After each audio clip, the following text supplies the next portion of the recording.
Welcome everybody to the fourth installation of the Transnational Vascular and Interventional Radiology Journal Club. Today we're going to be talking about benign prostatic hyperplasia and prostatic artery embolization, as well as an article comparing prostatic artery embolization to Sham trial.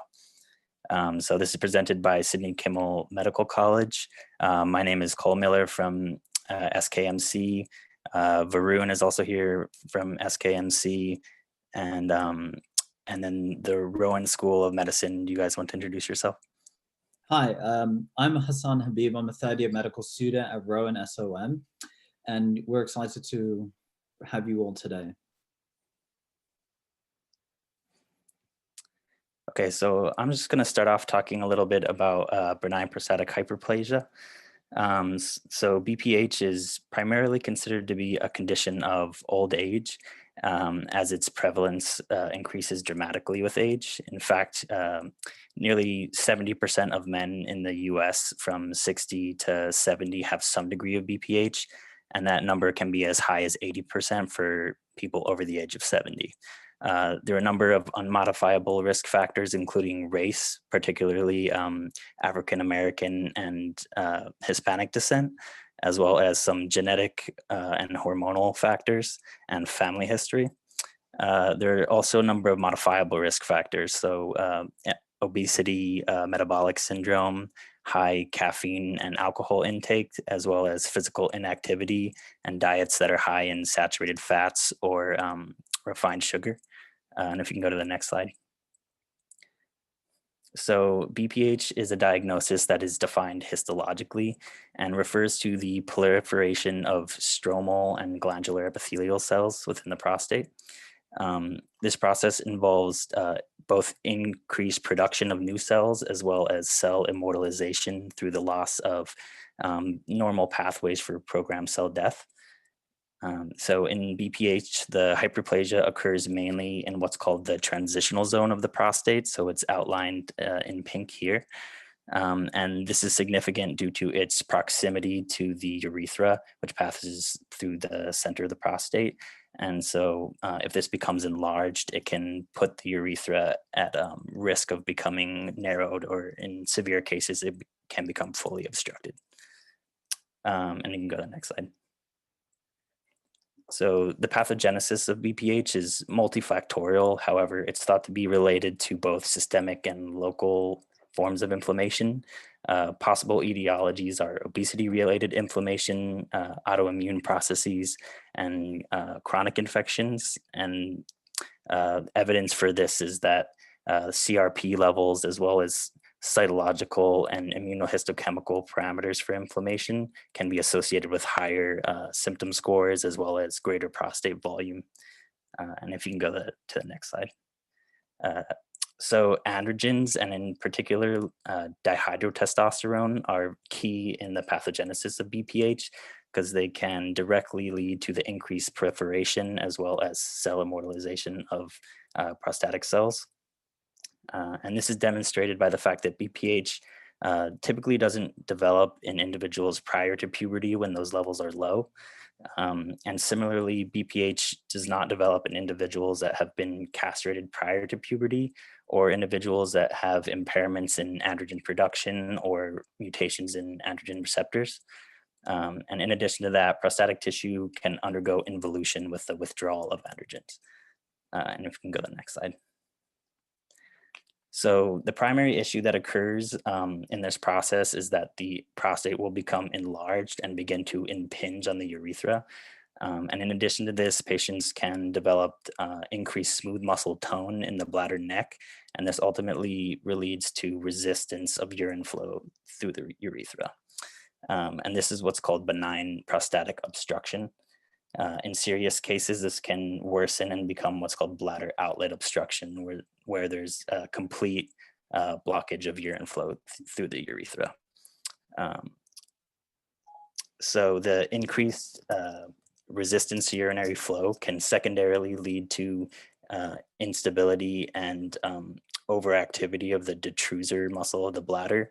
And this is what leads to a lot of the lower urinary tract symptoms involved in BPH. And if you can go to the next slide.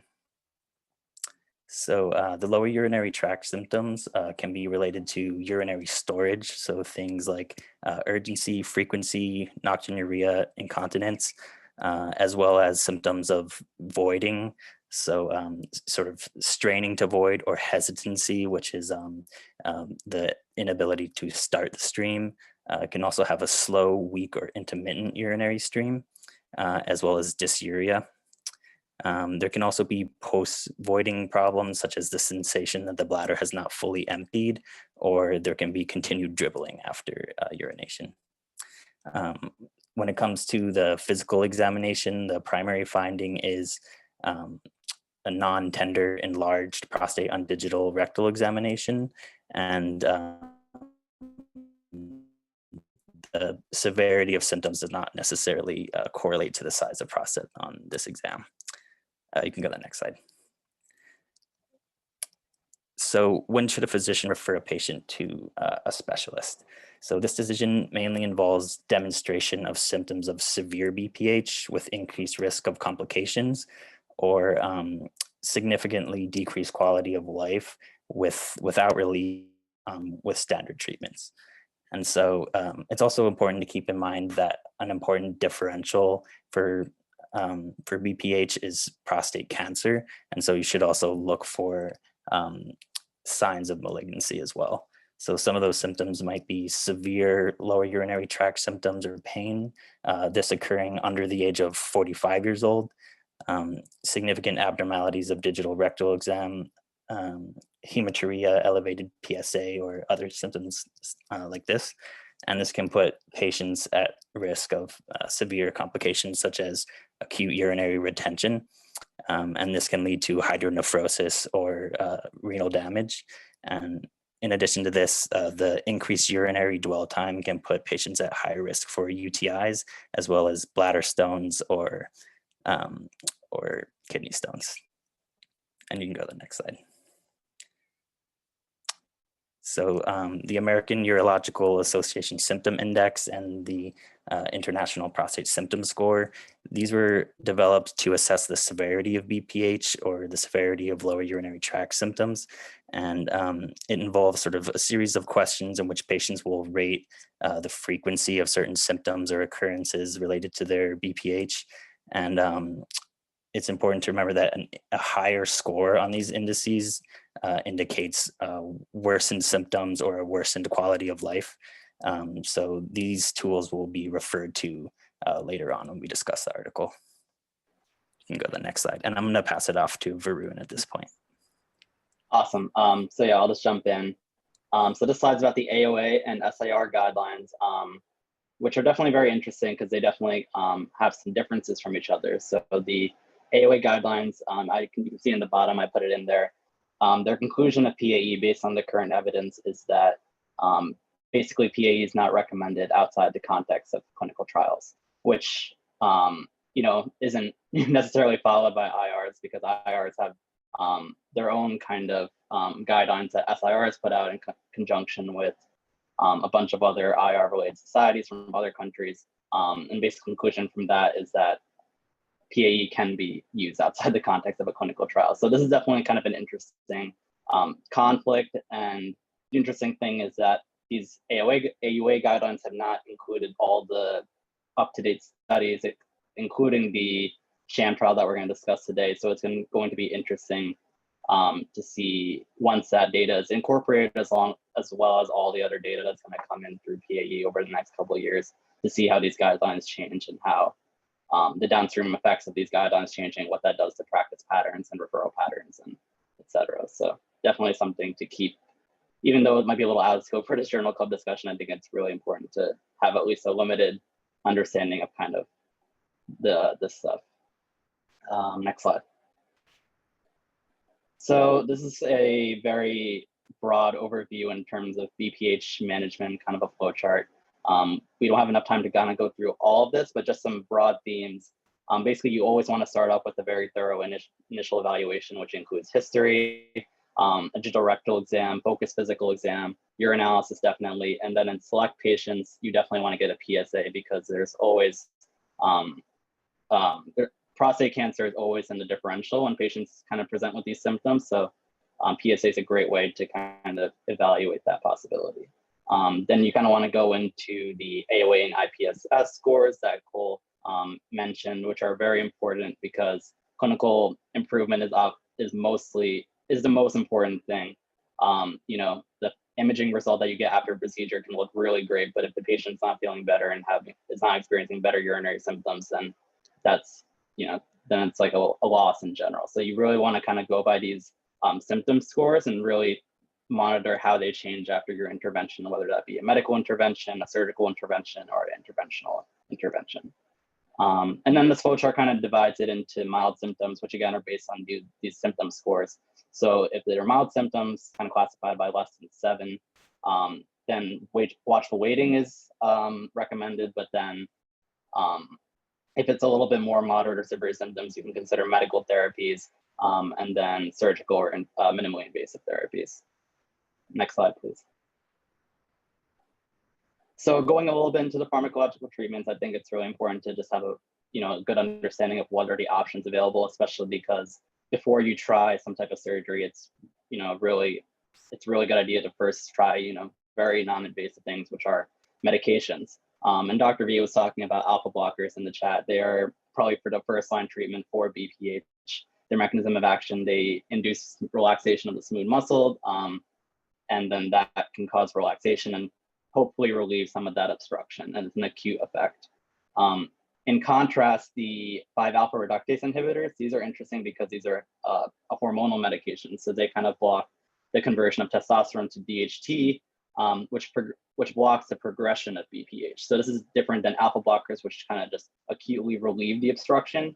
5-alpha reductase inhibitors are supposed to kind of prevent future progression of BPH. So it might not treat someone's symptoms acutely, but it will hopefully slow down the progression of the disease. Pdi5 inhibitors are very similar to alpha blockers in that they cause smooth muscle relaxation. And they have the added benefit of some comorbidities, such as erectile dysfunction. They might have an additional benefit, 2 birds with 1 stone. And then anticholinergics and beta-3 agonists are in a little bit of a different category. They treat more overactive bladder symptoms, but these symptoms can be sometimes seen with BPH and kind of compound the effects of BPH, because not only do you have obstruction, but you have an overactive bladder pushing urine into the obstruction and worsening those clinical symptoms. So sometimes you could consider giving these medications to kind of treat that and help the patient feel better in that specific scenario. And this is a good kind of graph just showing the mechanism of actions of those medications. Next slide, please. So quick slide of urological treatments. I know we don't have too much time for the introduction, so there is a lot of urological treatments. I just tried to, put some of the, common ones and some of the interesting ones. The most common one and considered the gold standard by the medical community is TURP, which is transurethral resection of the prostate, where essentially a rectoscope, this device you can see in the image, is inserted through the penis, and then to access the prostatic urethra, and then essentially the inner layers of the prostate are mechanically collected to relieve the obstruction. There are a bunch of other more interesting other interesting therapies such as UroLift. This is the one in the bottom right. This is where these kind of brackets are placed in the prostate that kind of just force it open, as you can see in the image. There's also in the top right, there's this new water vapor therapy where water vapor is used inside the prostatic urethra, causing a relief of obstruction. And finally, there's always a prostatectomy where the prostate can be surgically removed, which is definitely a last resort when all these other options cannot work. And there are many more minimally invasive and other urological treatments. This is just a collection of a few. Next slide, please. Okay, so going into prostatic arterial embolization, the concept behind this is relatively simple, especially if you're familiar with kind of certain general IR principles and embolization principles. Essentially, the prostate receives blood from the prostatic arteries, which are a branch off the internal iliac artery, and can somewhat have some variant vascular anatomy, which we'll get into later. Basically, you want to subselect the specific prostatic artery, which is the artery that supplies the prostate, and embolize it with, you can use embospheres, microspheres, You can use PVA particles, but some type of embolic that kind of blocks the blood flow. And the goal is essentially cause localized ischemia within the prostate, which theoretically will relieve the obstruction because you're causing that ischemia and potentially necrosis of the prostate, which will relieve the obstruction. Ischemic necrosis of the gland and can result in volume reduction, leading to a relief in obstruction. The biggest draw of this procedure is that it's minimally invasive. A single femoral artery puncture is all you need, and if you do transradial, a single radial access puncture is the only invasive part of the procedure, which is very exciting to these patients. And in terms of side effects, we'll get into this later with the trial and what the trial reports, but some minor side effects that have been reported are urinary frequency, dysuria, pelvic pain, hematuria, blood in the stool, which can be maybe attributed to a non-target embolization, hematospermia, diarrhea, and I also know urinary retention has also been a reported side effect. Go to the next slide, please. So this is actually a slide of a UFI, and the only reason the slide's here is to kind of have a discussion on how prostatic artery embolization can be considered an analogous procedure of UFI in men, as BPH and fibroids can be kind of considered an analogous disease process. They're both benign. They both deal with a benign hypertrophy. Theoretically, they both can be treated by endovascular embolization. And given the widespread success of UFI, one can consider whether the same thing will happen to prostatic artery embolization. But there are a lot of differences between the procedures, especially with the pelvic arterial anatomy being much more complex than PAE.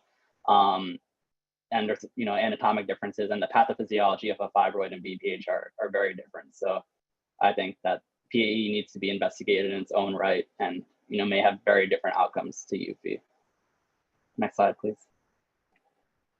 So this is some horoscopic imaging of a PAE. Just to go through it very briefly, just so we're on time.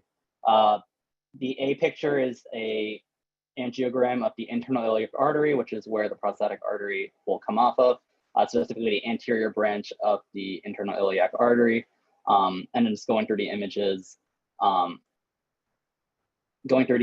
you can see the subselection of the different branches. And then finally, on the image on the right, you can see a fully super selected angiography image of the prostatic artery embolization filling up with contrast. And you can kind of see this characteristic prostate filling up with the blood vessels that lets you know that you're in the right area and you can start to embolize. Next slide, please.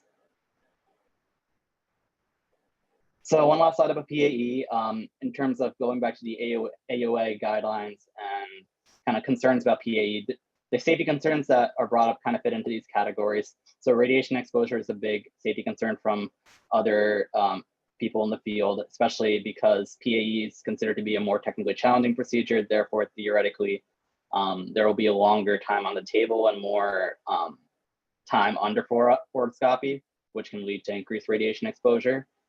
There's also a syndrome called post-embolization syndrome, which is a clinical syndrome that some patients experience after embolization. With all types of vascular access, there's always a risk of a vascular access complication, but especially in this type of procedure and with using ultrasound and good vascular access technique, these complications can be very rare. Technical feasibility is also another concern due to the complex vascular anatomy and whether how many procedures will an operator need to do before they feel confident doing this procedure, especially if they face a variant that they haven't faced before. And then finally, adverse events are another concern. So again, going back to the guidelines, and then the other big thing is that PAE affects, in contrast to other procedures, PAE affects the entire prostate without a focused or controlled action, versus other procedures that directly target the area of the obstruction. But I think it's too early to tell whether this is a potentially a good thing or a bad thing, and really teasing out the mechanism of action of PAE and how it works will help us answer those questions. And I think that's it in terms of the clinical background. But if anyone has any questions, please feel free to ask it in the chat. But I think we'll start going into the trial. So Hasan, you can take it away. Yeah, sure. All right, thanks Varun and Cole for that. That was a really great introduction and overview of PAE and BPH. So we'll get into the trial. So this is the randomized clinical trial for PAE versus a sham trial or sham procedure for BPH. So overall, the objective of this trial was to show like the safety and efficacy of PAE versus a placebo. In previous studies, there were 3 clinical trials done previously that actually compared PAE to TURP. However, none of those trials really showed any significant difference between PAE and TURP as well. So that's why it makes this trial a bit unique, because it shows the actual viability of PAE as a genuine procedure for BPH. All right, next slide, please. So just going into the study design. So this was a single center, single blind, randomized clinical trial. So essentially it was conducted in one location, one hospital location, single blind, meaning that it was, the patients were blinded to which group they were divided into. And those were the 2 groups which we'll talk about in a little bit, the PAE group versus the sham procedure group. And of course they were randomized in those 2 groups. And then the trial consisted of first a single blind phase, which lasted 6 months. And then that was followed by a crossover phase in which the sham procedure group, the patients who were placed into that group, they crossed over into an open extension phase and also underwent PAE. So the primary analysis or effect analysis was done at 6 months, and then it was also done at 12 months as well. And this was also done, which we'll talk about in a little bit, about using the symptom scores for prostate, the IPSS score and the quality of life score. All right, next slide, please. So this trial had several inclusion and exclusion criteria. There's several ones listed here. I won't read all of them out to you. However, I'll highlight a few. So in the inclusion criteria, of course, it was males over the age of 45 with lower urinary tract symptoms. And generally they did this with the IPSS scoring of greater than 20 and a QOL score of greater than 3. So these patients generally had quite severe lower urinary tract symptoms.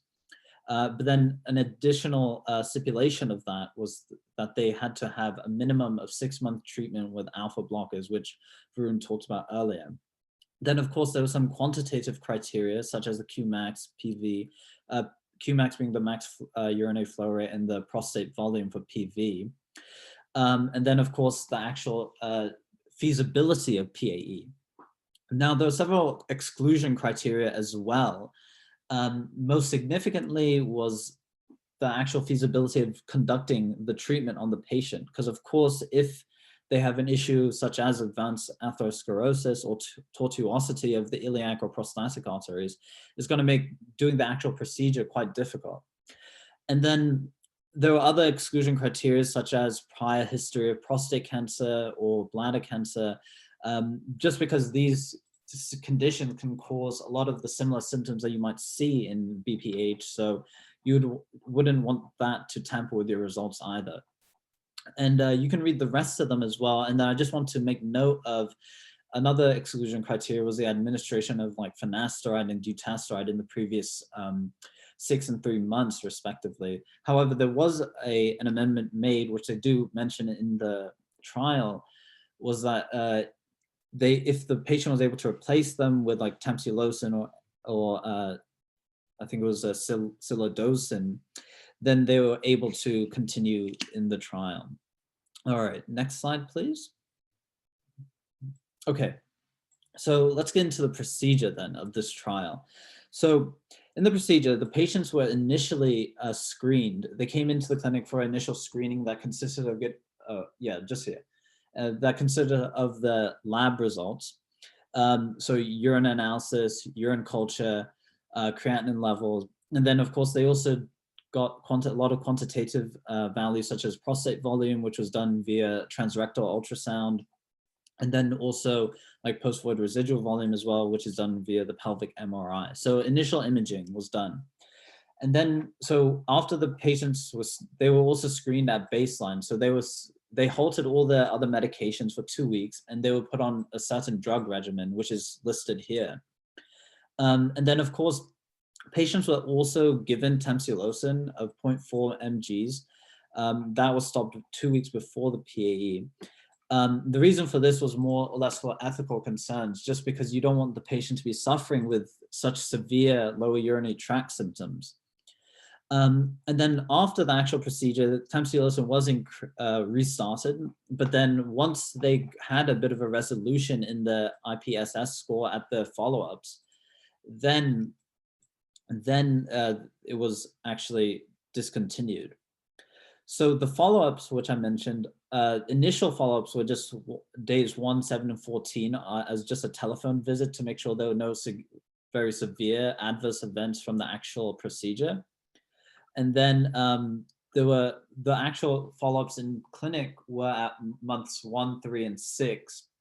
And then there was also a follow-up at month 12. And in those follow-ups is when they collected the different scorings, and they got repeat imaging as well. All right, and then after they were screened at baseline and they were deemed eligible, they were randomly divided into the PAE group versus the sham procedure group. All right, next slide, please.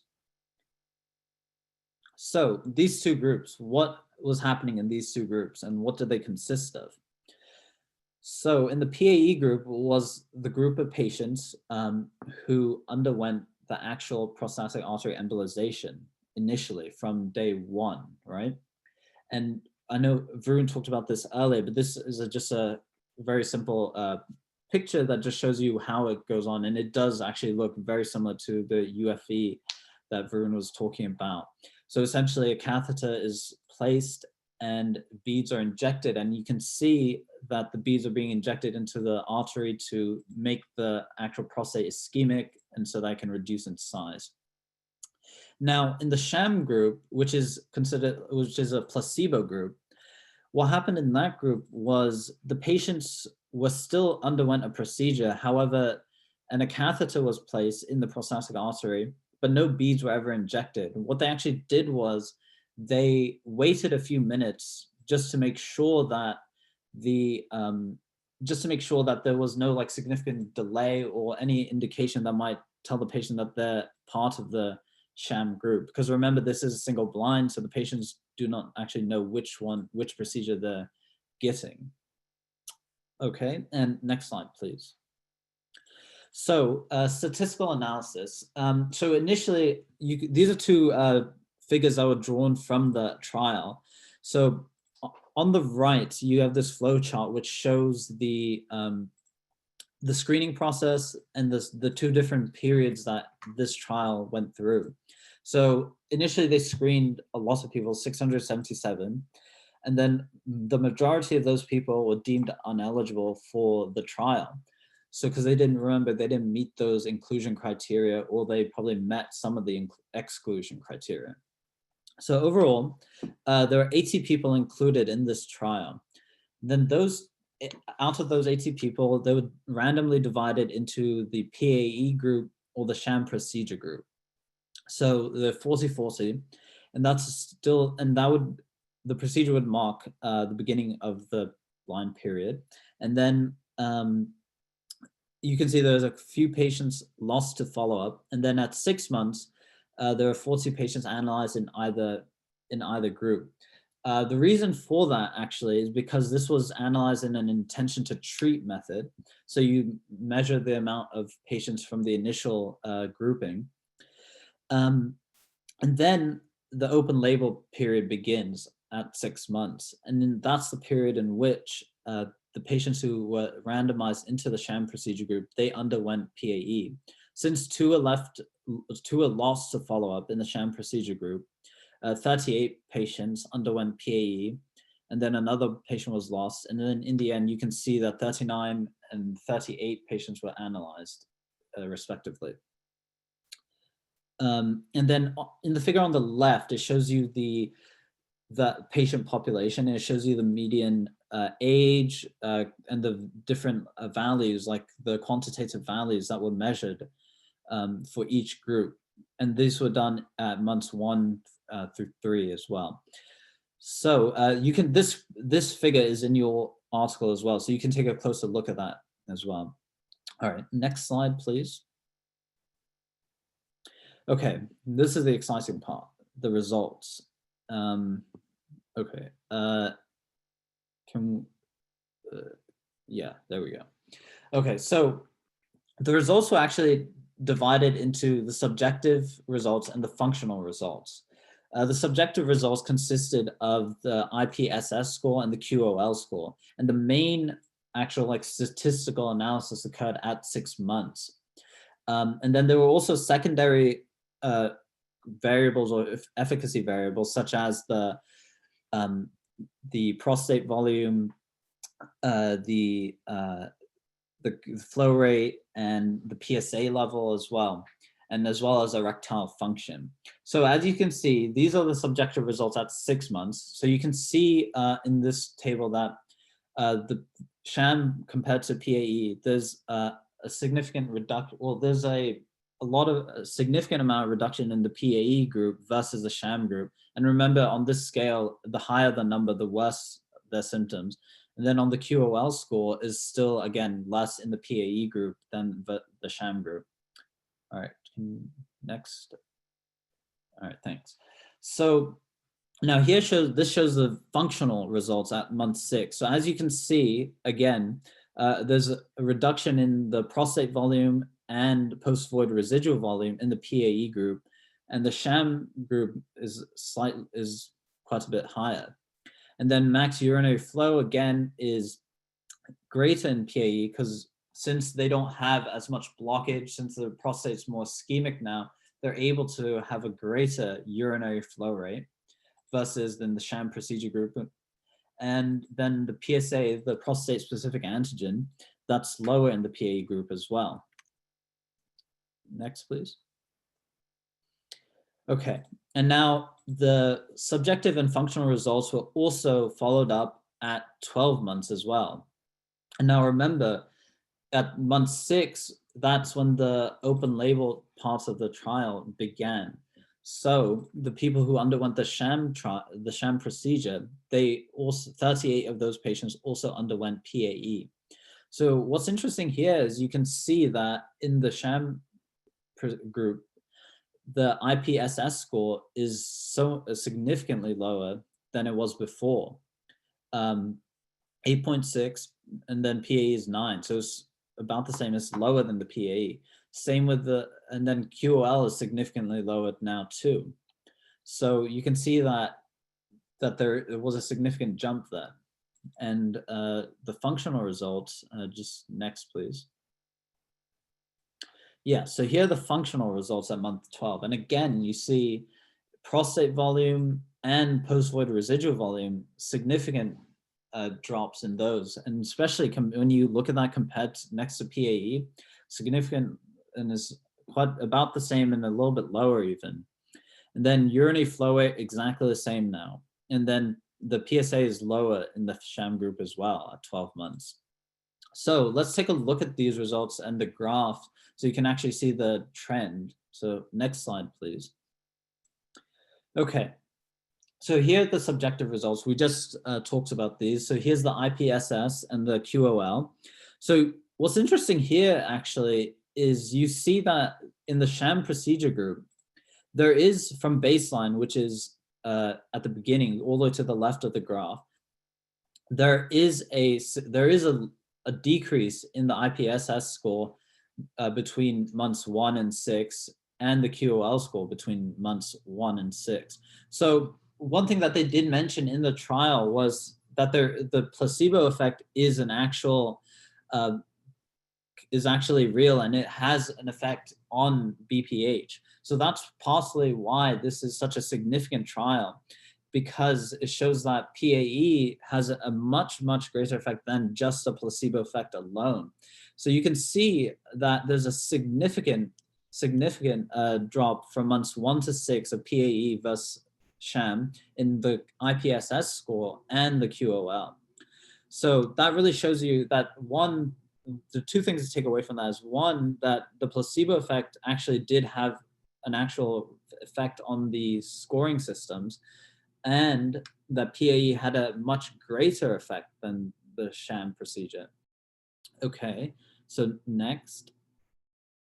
Okay, and this is just outlining the average values at month 6. So as you can see, the difference between PAE and sham at month 6 in QOL and IPSS. All right, next, please. Okay, so here again, the other scoring systems for erectile function and AUA. So again, you can see one, sham has an effect. That actual placebo effect is happening, but also PAE is having a much greater effect as well. So in erectile function, you can see that they have a higher score, which makes sense because they probably had better erectile function. And then in the AUA, the PAE score is much lower. Okay, next, please. All right. So moving on to objective results. So we have prostate volume and the post-void residual urine volume. And these were done with imaging usually. They got follow-up imaging at these encounters.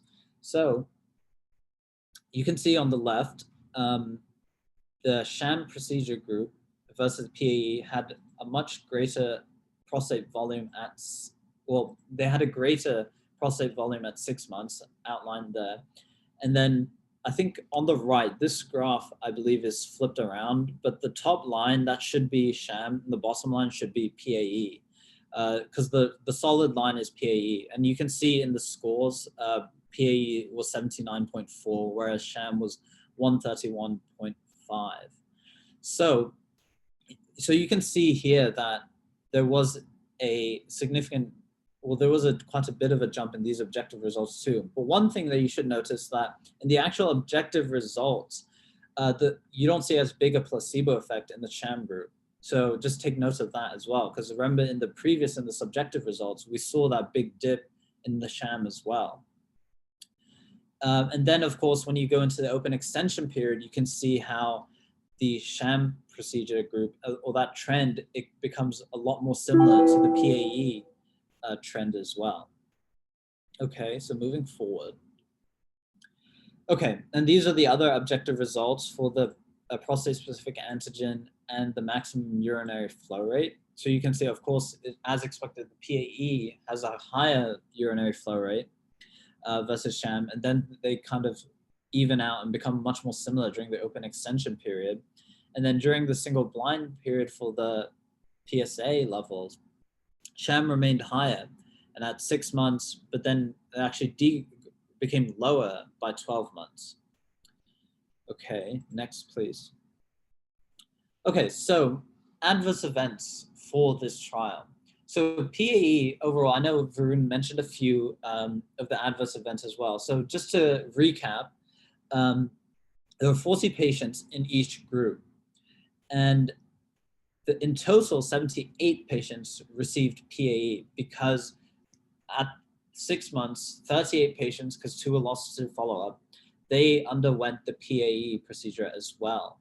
So in total, 78, and then there were 25 patients who had an adverse event in the PAE group, 13 in the sham group. The most common, as you can see here, are hematospermia, hematuria, and inguinal hematoma. And then among the sham group, it was ecchymosis and hematuria. There was one serious event, or one serious adverse event in the crossover group, and that was like the expulsion of small fragments of the prostate, which caused like hematuria and whatnot. And those patients, they eventually underwent TURP, and they followed up that way as well. Next, please. Okay, so I'd like to open this up now to some discussion. So please feel free, don't be shy to unmute yourselves as well. But who can tell me like what are the benefits of conducting a trial such as a sham trial such as this, but when you do compare a procedure to a sham or a placebo procedure?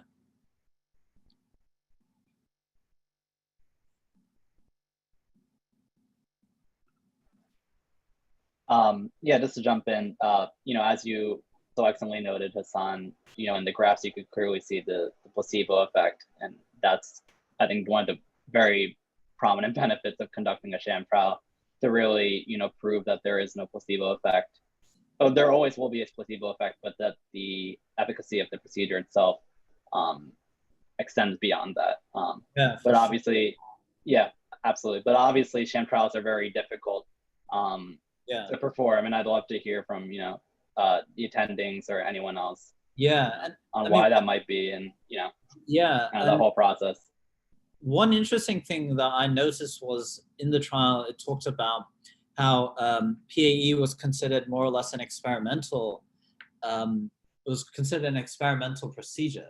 So it was by urologists. So and it emphasized how clinical trials like this, which actually establish the efficacy of PAE, they can help in making that not just be considered an experimental procedure, but rather than an actual feasible treatment as well.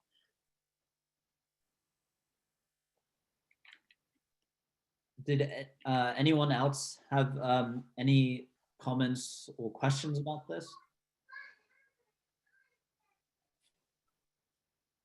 Yeah, I guess I'm kind of curious from probably hear from the attendings about like what the limitations are or the real like barriers are to kind of doing these studies on a larger scale, either like multi-center, like just to kind of remove some of that bias that might exist from just a single center study. And then if that would kind of bring it out of that realm of experimental as a procedure. I don't know if Dr. Anton wants to, is there, I mean, I'll give my thoughts on it as well. But yeah, I mean, I think, look, if you want to look to incorporate this, when we're seeing the patient in the office, I can say all these things, but ultimately we need evidence to support our decision making. So my evidence is if I have high quality trial data. Historically, we as interventional radiology physicians or vascular interventional radiology physicians have not been on the forefront of conducting such clinical trials. And part of it is our training amalgam. We haven't thought along these lines. And I think that's, and we haven't had our own patients and we haven't followed patients. But now as we see these patients initially consultation from primary care and we follow them longitudinally, I think the frustration is when they don't have the outcomes we expect, then we decide like, hey, well, how can we do better?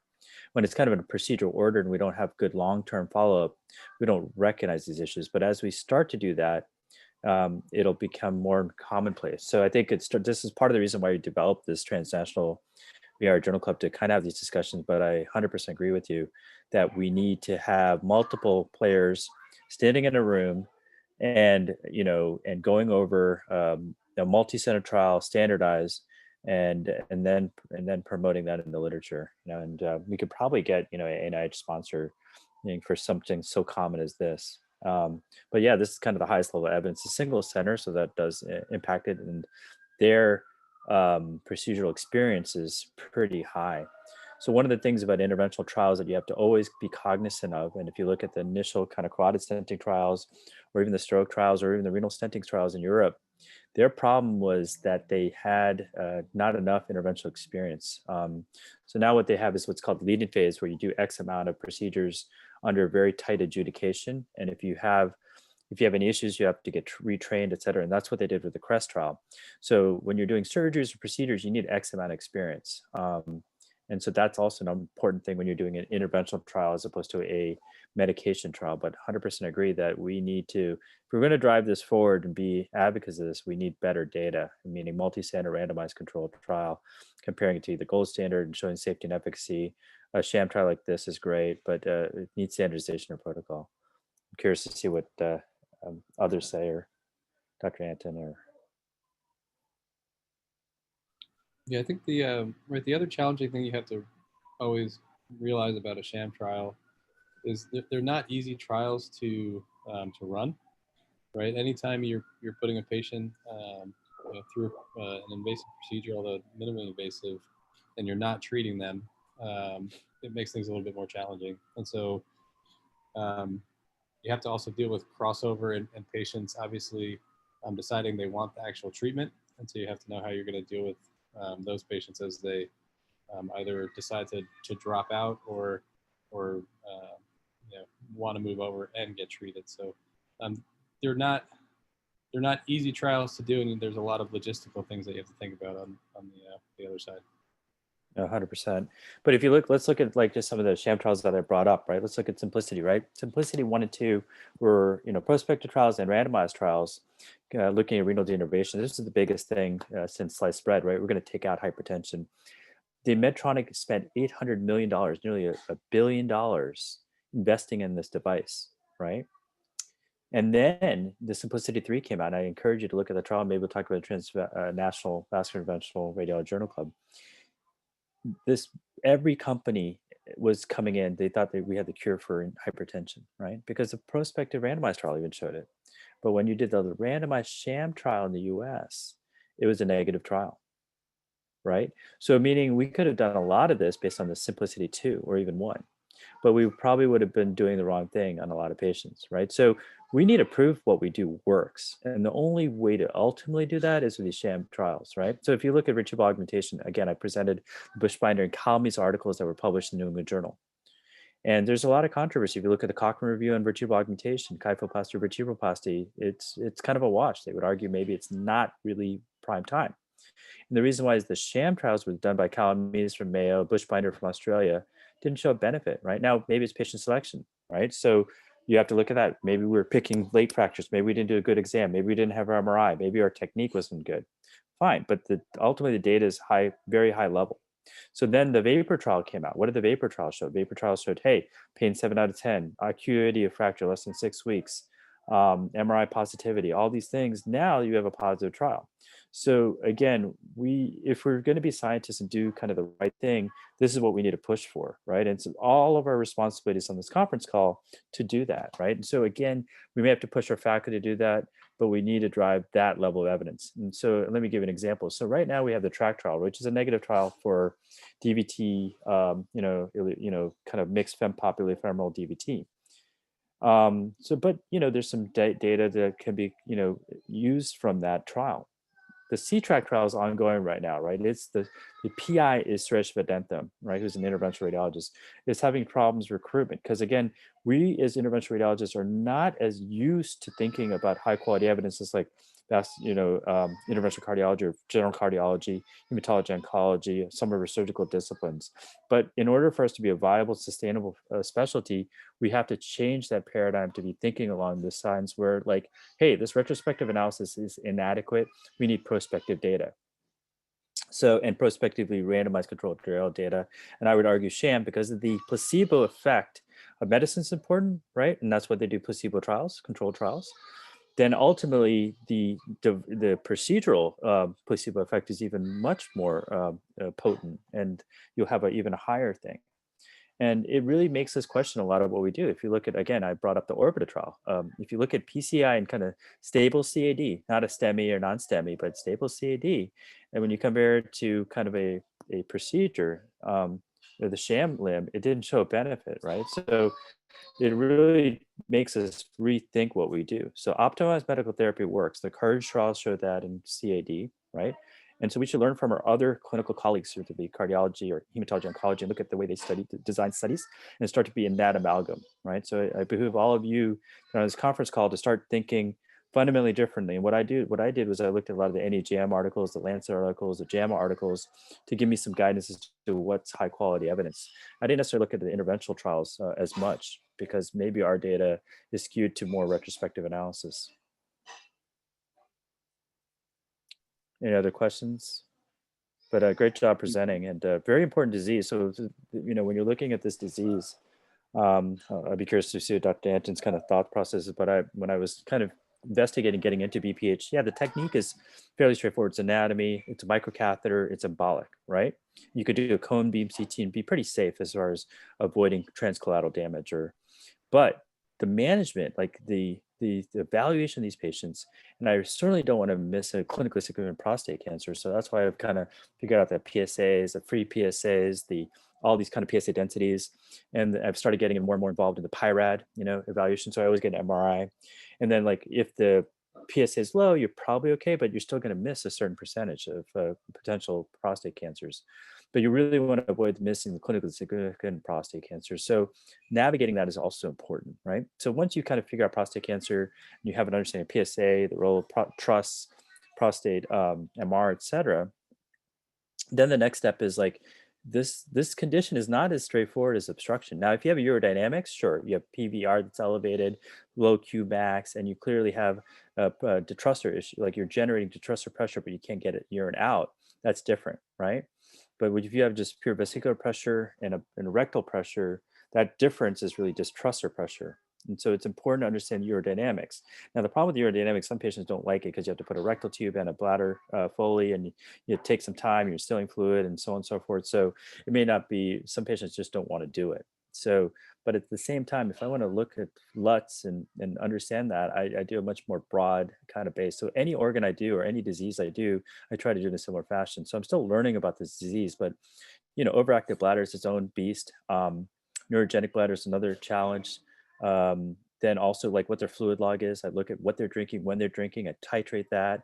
I navigate their urine output, meaning when are they urinating, what their diuretics are, like are they taking Lasix or spironolactone or hydrochlorothiazide, and is it evening or dual dose? Looking at all those, caffeine, alcohol consumption, caffeine, anything that's irritant or stimulant of the bladder, I'm also looking at those things. So all those things are important when you're navigating this disease process. And I'm lucky to say that Vedant, Acharya, and I are working on kind of a consortium of these kind of clinical topics for BPH, so that hopefully all of you will have that at your fingertips. Thank you so much, Dr. V and Dr. Anton, we actually have a couple more discussion questions to just hopefully just generate some discussion. Could you go to the next slide, Austin? Maybe we can skip this one in the interest of time. I think the last one may be most important. So yeah, what questions remain about PAE? Just as a primer, I know some big questions about PAE are what is the ideal patient candidate, especially in the context of the number of treatments that are available by urology, by medication. And then in terms of PAE itself, I know bead size is a big thing because some of you might know bead size is important in any embolization procedure. Essentially, the smaller your bead, the more packed together the beads become, and the more ischemia they cause, and theoretically, the more therapeutic effect they can cause. But also, you might be leading yourself to more complications that way, more adverse effect due to that increased ischemia. Whereas the larger particles, there's more spaces in between them, and you might have a lower therapeutic outcome, but it might be a little safer. So I guess those two are some good ones to start with if anyone has any insight or any further questions about those.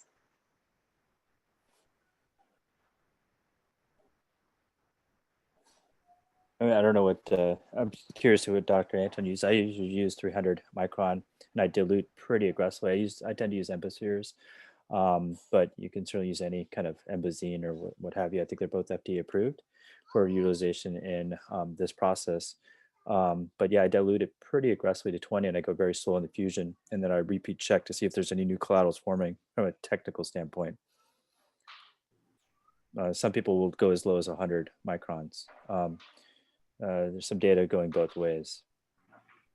Not great data, but some data. Yeah, no, I think, right, so there's a decent amount of people out there now who are trying to squeeze in a small amount of smaller particles initially, and then kind of backing off and going to the larger particles, meaning starting with 1 to 300 or somewhere in that range, and then backing off. I traditionally, just because of the risk of complications, and maybe it's a little overstated, but I usually just stick with a 300 to 500 embosphere, and I use the perfected technique as often as I can to get a good proximal embolization, and then take my microcatheter distal, and again squeeze in more 300 to 500 particles. So that's just kind of what I've started doing. I don't know, at some point, maybe I'll try getting a little bit more aggressive and starting with some smaller particles, and then backing off to the larger. Yeah, I mean, I agree with what Dr. Anton does. And yeah, the perfected technique is just one of the techniques that Carnival describes so if, from a technical standpoint, just be aware of it, exactly what he said, kind of proximal, and then kind of wedge it and get distal, and kind of really try to get that distal embo. component.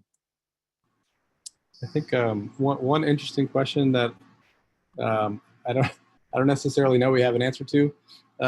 Obviously, we talked a little bit about repeat PAE in the chat. So if the patient comes back with recurrent symptoms years later, you can always go back in. I know that the group at Sinai, I don't know if they're still doing it, but at one point they were, and it was recently, they were coil embolizing the prostatic artery on their way out after the embolization, and were showing that they were getting better results, I guess, in the short term, but I don't think we necessarily know the answer to the long-term consequences of that. So, yeah, I mean, I haven't done that. I'm just weary of coiling out my entry back. I can always feel like I can go back if the patient wants, but if I coil it, then it's going to get supply from some other branch, which is doable, but I think it could make it harder. So we know fibroids have a higher recurrence rate. I mean, not a high recurrence rate, but you have 10-year ME data, which has about a 30% recurrence rate. The UFI registry, the 3-year data is a 20%, I think, recurrence rate. And so we know that they recur. So most people don't coil the uterines. Now, we don't know, right? We don't know the answer. We'd have to do a trial and see and compare two devices to see. So even when you're doing technical trials, in order to really know what the equipoise is, once you get a gold standard, now you compare it to another gold standard, right? So if you look at oncology trials, like, before in HCC, we had no meds. So sorafenib could go against placebo. But then once we had sorafenib, now your gold standard comparison for non-inferiority or any clinical trial is really compared to sorafenib, and so on and so forth. So the same thing in a technical trial, right? If we're saying that one procedure or one device is superior or one technique is superior, in order to truly prove it, you need to randomize them, right? And compare those two in the same in the same kind of cohort and see is one better than the other. And I'll give you an example. In the drug-eluting stents in the SFA, the Zilver was kind of the king, right? 5-year data showed 80% compared to bare stenting, patency, so much better.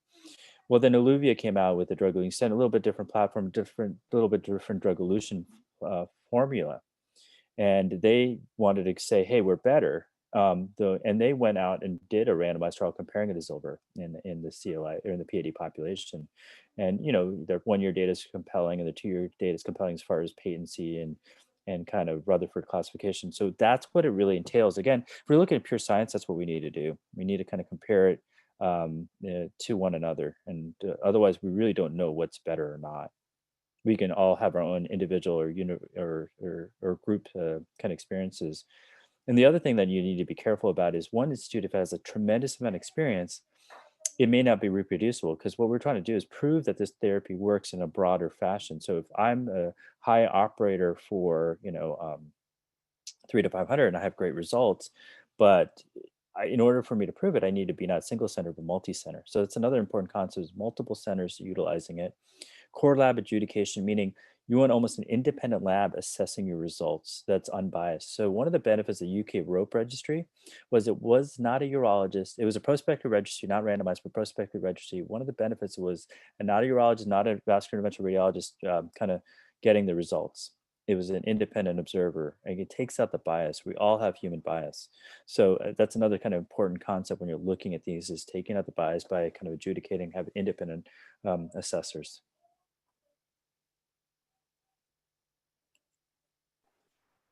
Awesome. I know we're running short on time. At the end, we actually have 2 patient vignettes.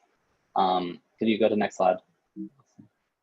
Oh, actually, before that, just some conclusions of the trial. Hasan, do you want to go over these? Yeah, I'll just briefly touch on these. So basically, overall, the trial did show that PAE is far superior than just this placebo effect. As we went over the results, it did clearly demonstrate that, and that's partly why, as we discussed earlier, why this is such a good trial, and why it's useful to use a placebo trial in a sham procedure.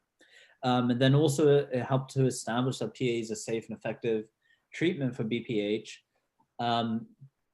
And then, of course, clinical trials with longer follow-ups and non-inferiority trials of PAE versus other treatment modalities should be the focus of future research. So there's still, like we were just talking about, there's still a lot of future directions for PAE in terms of the future research of PAE versus other procedures, and then of course PAE as, or doing a more larger scale trial as well. Yeah, so I think, I mean, Varun or Cole, if you guys had any other comments about the conclusion, otherwise we can move on to the clinical vignettes. All right, so I think we can move on to the next slide then.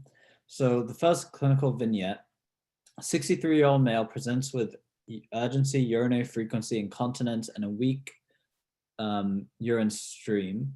The patient still has these symptoms despite taking alpha blockers and 5-alpha reductase inhibitors. The patient has an IPSS score of 21, and what is the best recommendation for this patient? So the answer choices are in a poll, so you just put your answers in.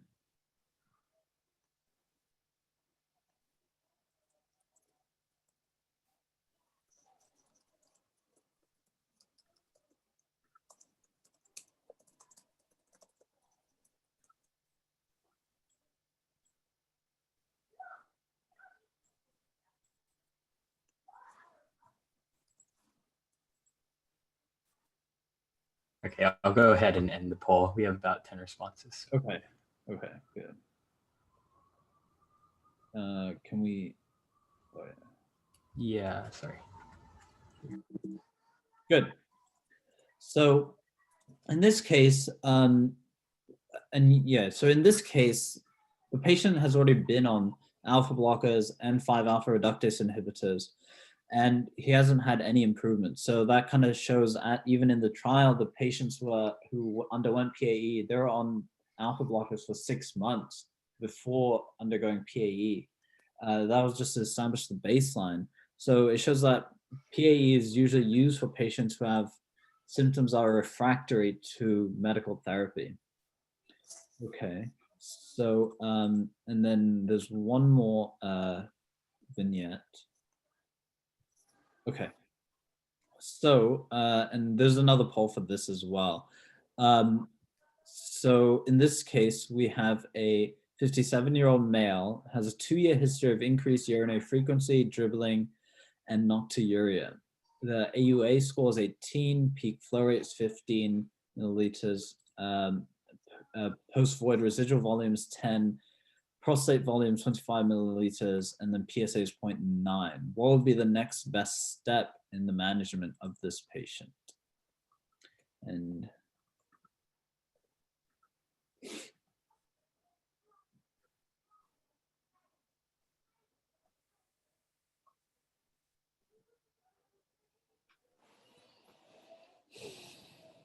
all right, and yeah, when we have enough responses, you just end the poll.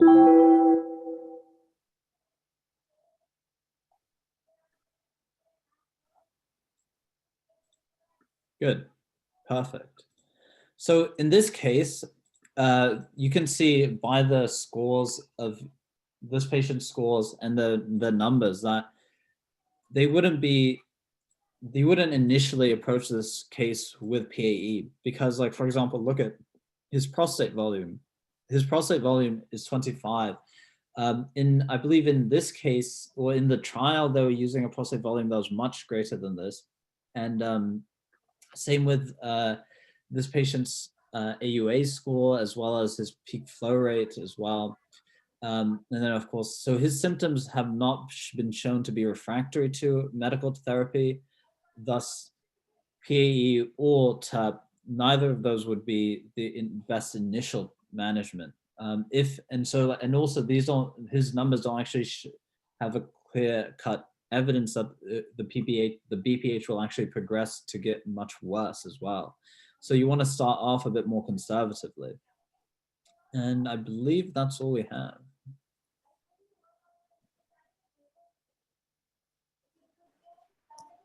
Awesome. Yeah, we'll just open it up to anyone who has a question, or if the attendings have any additional thoughts they wanted to get out, either regarding those big nets or about anything about PAE. I just wanted to quickly say that you guys did a awesome job presenting. So really, really great job, guys.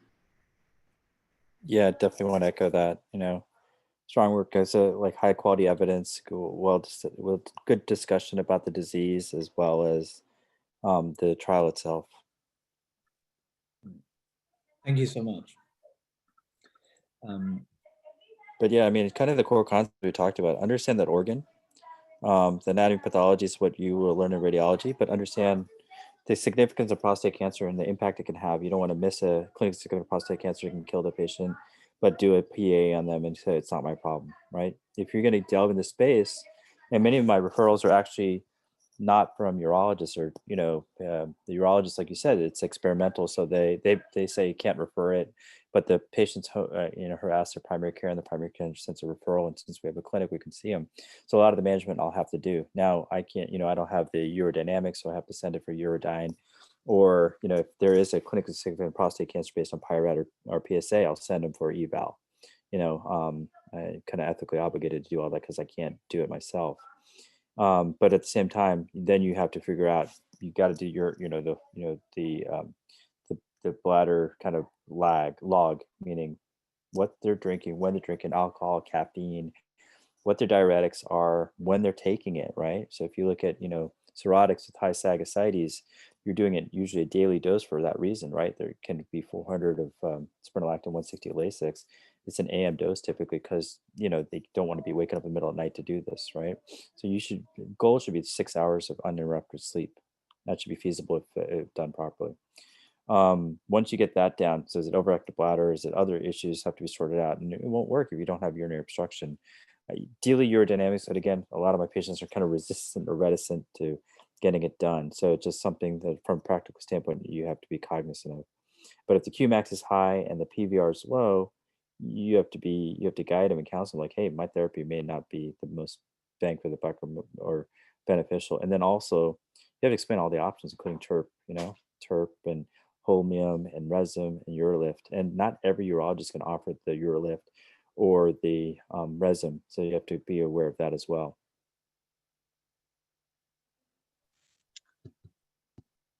I had a question regarding the study.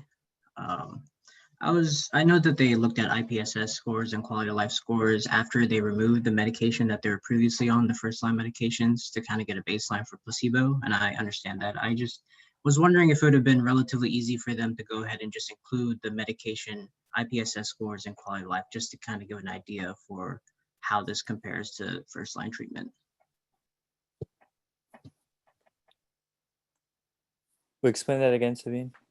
Yeah, so I know that the point of this being like a sham trial versus placebo, you'd want to take off the first line treatment medications so you can kind of get an idea of their baseline without any intervention, and then compare that to after PAE. But since these are patients that have been being followed for quite a while on medication already, I would assume that records would already have their IPSS and quality of life baselines with medication. So I was just wondering if it seems like it would have been relatively easy for them to add that data just to kind of give some context in where PAE could fall in the realm of like other treatments. And yeah, I mean, I think it's a valid point. It's funny. When I do some of my own IPSS, sometimes it's variable compared to whoever's seen the patient before, be a urologist or something. So sometimes it's a day and how you question. I mean, any questionnaire has some, individual variability depending on the day and how you ask it. You know what I mean? So, I personally want to kind of validate it my own self by asking it, and I have my own kind of way of asking it, or giving it to them. So I think that's also important because sometimes they don't understand it or so on and so forth. So I make sure that that's, at least for me, I make sure that they kind of get what the questions are asking. Not sure what others do, or Kevin, or. Yeah, I'm the same way. I mean, so some of the questions on the IPSS, you almost have to read twice yourself just to figure out exactly what they meant to ask and what answer they're looking for. So I think once you develop a style of how you ask the questions, it makes the survey a little bit different and like it certainly can be changed based on who's asking the questions. I agree with that completely. I think from the question of removing the meds and kind of starting at a new baseline, I don't necessarily know what their purpose was, other than just to kind of start with a clean slate and just push PAE specifically versus sham. So maybe that was just kind of to clean up anything that could have biased the results in general.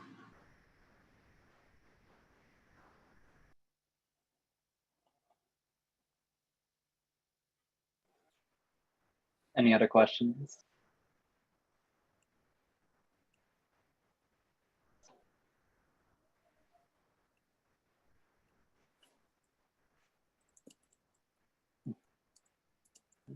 All right, I guess we'll end the meeting there then if there are no other questions.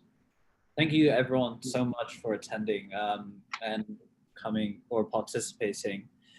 I believe, Austin, the next meeting will probably be in January, I would assume, right? Yeah, the next meeting will be in January, hosted by, I believe, Rutgers and Tushar Garg. He's also be coming in from India as well to help co-host. We'll be talking about the FEMI trial, so should be some really good discussion. Great. Yeah, I look forward to that. So, and for the students, there's a couple of symposia coming up. There's one February 7th, I think, or 6th or 7th. February 6th. Yeah. February 6th, right? Yeah. So there's the New Jersey symposia, February 6th, and then there's a West Coast symposia. I think Navjeet's on the call. That's going to be the days of February 13th, 14th. So stay tuned. Awesome. Well, thank you everyone for coming. I know very awkward timing Friday at 8 p.m. for some of us on the East Coast. But thank you so much for spending your Friday evening with us. Huge shout out to our attendings, Dr. V and Dr. Anton, for taking time out of their schedules to come Have help a great us. weekend. Stay safe, everyone. Yeah. Thank you so much. Stay safe, everyone. Thank you. Take care. Strong work, everyone. Good job. Thank you.